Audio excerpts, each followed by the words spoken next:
Nesta semana nós assistimos a uma absurda escalada nas mortes depois das chuvas, da tragédia em Pernambuco. Os números começaram assim, foram 30 mortes, depois 60, 70, 100. A última contagem indicava mais de 120 mortos por causa da tragédia das chuvas. O que mostra como a população mais pobre no país é tratada assim, morreu 30, morreu 50, 60, 70. É uma coisa absurda. E também a dificuldade, porque em cada casa moram 6, 8 pessoas. Uma casa que vem abaixo, não se sabe ao certo, porque moram pai, mãe, às vezes a avó, um tio, as crianças, né?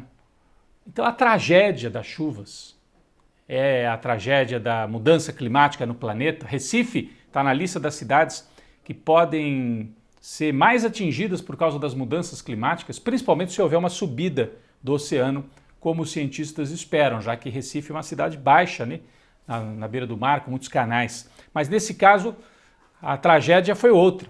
É uma tragédia social, da ocupação irregular de terrenos. A população mais pobre é empurrada para as encostas e para a beira dos rios e córregos.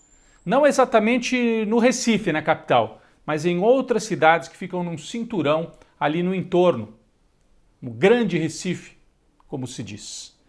A gente conversou e viu as imagens, as pessoas de lá contam assim, são bairros que você tem uma primeira rua, uma avenida asfaltada com calçamento, de repente o bairro sobe para a encosta, como é muito comum no Brasil, né? Então nessas outras ruas só tem terra. E aí quando chove, a água vem lavando aquilo tudo, arrastando as casas. Algumas imagens chocantes, terríveis, né? A que ficou mais conhecida foi essa, em que a casa na beira do córrego desaba inteirinha e cai dentro da água.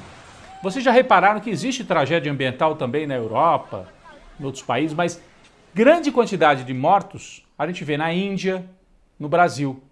Os ricos em tragédias desse tipo perdem as casas, perdem os carros, mas geralmente conseguem sair, porque os bairros têm alguma infraestrutura para que eles escapem. Nas situações de maior pobreza, de desigualdade, como acontece em Pernambuco, a tragédia é ambiental, mas a tragédia é principalmente social. É isso que faz com que haja 120 mortos. Do contrário, seriam 6, 7. Vida é sempre vida, mas 120 por causa de chuva é terrível. As pessoas não têm para onde ir. Bom, a prefeitura tentou dar algum apoio, as prefeituras, né, que são várias ali no entorno, mas principalmente a prefeitura do Recife. E o governo federal, o Bolsonaro dessa vez tentou mostrar algum tipo de humanismo, né? Tentou. Mas ele foi para Pernambuco, levou até os ministros e não se aproximou de ninguém, não foi no local. Não se dignou a ir lá encarar as pessoas, ouvir o desespero, ouvir o pedido de quem tinha perdido a casa, tinha perdido a família. Não, ele foi lá, sobrevoou, inclusive aparece um militar próximo ao Bolsonaro dentro do helicóptero, sorrindo, dando gargalhada. Do que ele estava rindo?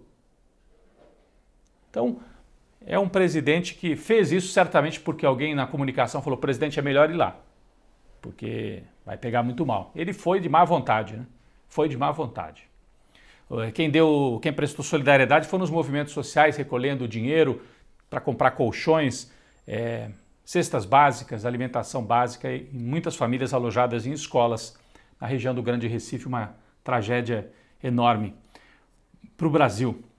Bem, falei do Bolsonaro. Em Brasília, nos bastidores da política, a informação de que corre um certo desespero por causa das pesquisas na semana anterior, que mostram o Lula avançando, o presidente bastante preocupado e a informação que circulou entre jornalistas experientes de Brasília.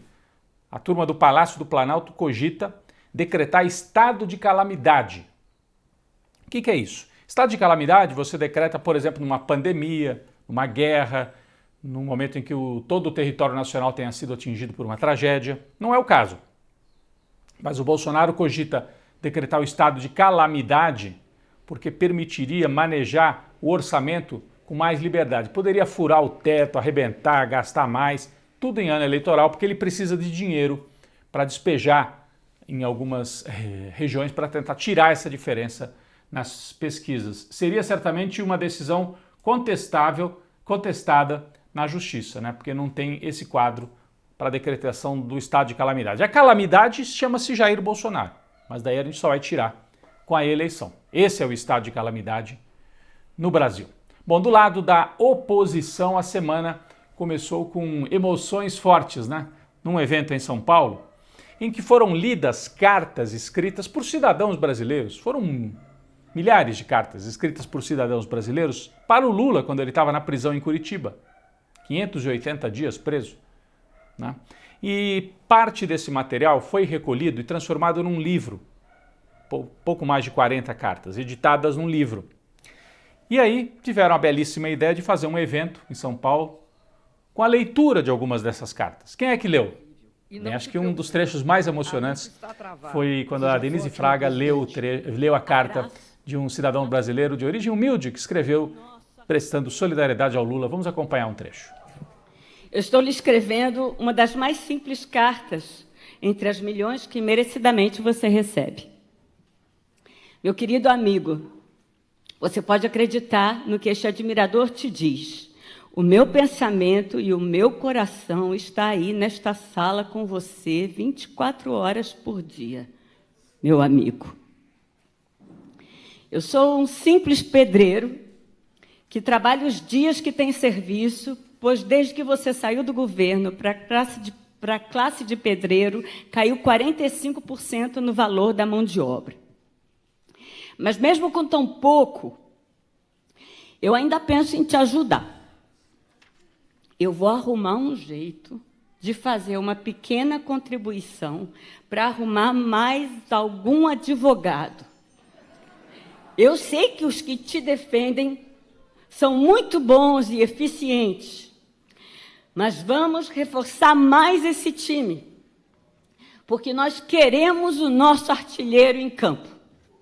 Bom, depois desse ato em São Paulo, Lula foi ao Rio Grande do Sul participar de um grande ato das forças políticas progressistas gaúchas. Então, o pessoal do PT, PSOL, PCdoB, PV, PSB.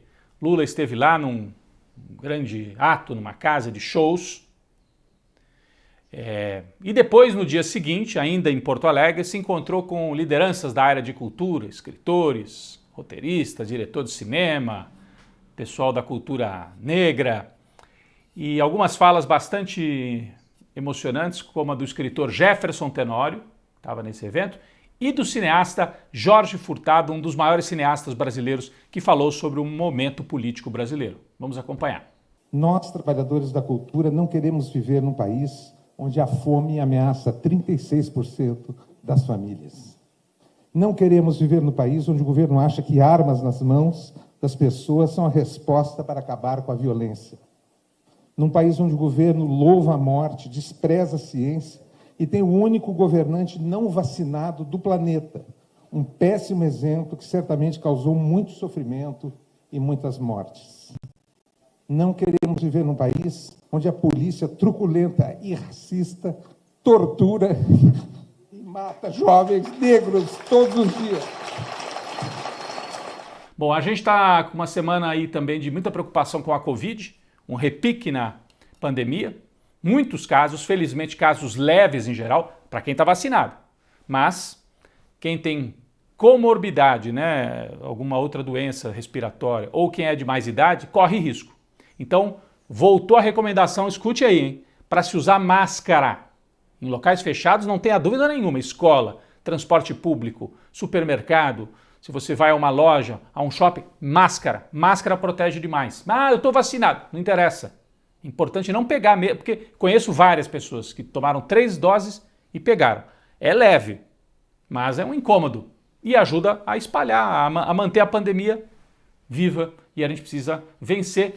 O governo deve liberar agora a 4ª dose também para quem tem mais de 50 anos. Até agora, só quem tinha mais de 60 tomou a 4ª dose, que seria a 2ª de reforço. Quem tem mais de 50, fique de olho, vai ser liberada nos próximos dias a dose de reforço também. No plano internacional, a eleição na Colômbia, surpresa, extrema-direita colocou um candidato no segundo turno, um empresário, sabe desse tipo? Meio Bolsonaro, meio Trump, mais Trump nesse caso, né?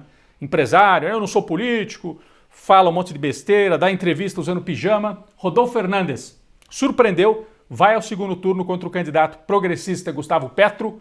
Eleição parelha, as primeiras pesquisas mostrando empate técnico. Então, um segundo turno para a gente ficar de olho na Colômbia. Tomara que não apareça um Trump, um Bolsonaro aqui ao lado da gente na Colômbia. Vamos acompanhar a eleição na Colômbia nas próximas semanas.